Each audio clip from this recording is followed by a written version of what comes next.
Okay, so here is an article from May 2018, source is prime location.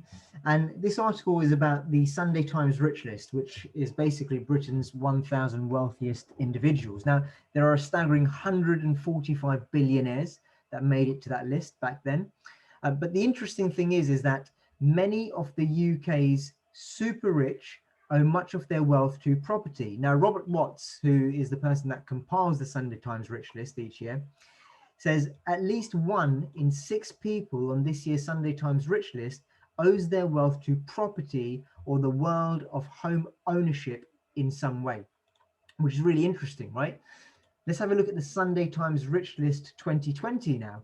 Now, again, this is the top 1,000 wealthiest individuals in Britain. Now, you can see they're involved in lots of different industries here.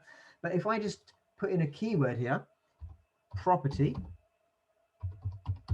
press enter, then you can see that all of these people say that their source of wealth, and you're looking at in the billions here, right, is property. There may be other industries as well, but certainly property is a feature. Now, if I carry on going, there's more, and there's more, and there's more, and there's more. Actually, 164 entries within the wealthiest individuals in Britain say that they owe their wealth or their source of wealth is property. Now, what that means is that a lot of the other individuals that are on the rich list as well, I'm pretty confident that they also have some sort of holding in property as well. It may just be that they don't actually pin that as their source of wealth. So why am I showing you this? Well, because if we're going to follow someone, then it might as be someone that's done it.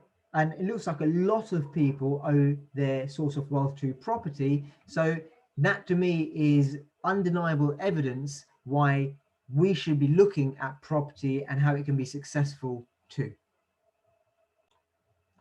I think another thing to add as well is that not all of these people started out super wealthy. Yeah, so one of these statements that resonated really well was another statement made by Robert Watts, and he said that savvy real estate investments are often where the rich transform themselves into the super rich.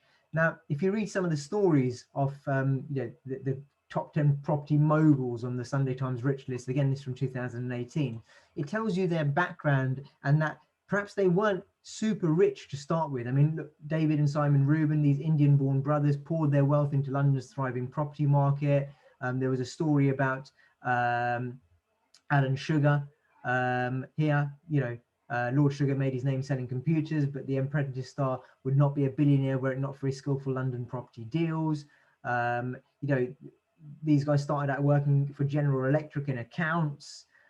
So you can see that actually, the whole rags to riches story comes through, and the vehicle that a lot of people use is property. And even if you are considerably wealthy, then actually, as it says here, the rich transform themselves into super rich. And this is coming from the person who actually compiles the Sunday Times Rich List. Yeah, so he definitely has a good degree of insight. So hopefully that kind of cements the relationship with property in your mind. Obviously, we're all very passionate about property anyway. That's probably why you're listening to this right now. But you can't fault the evidence that's shown here.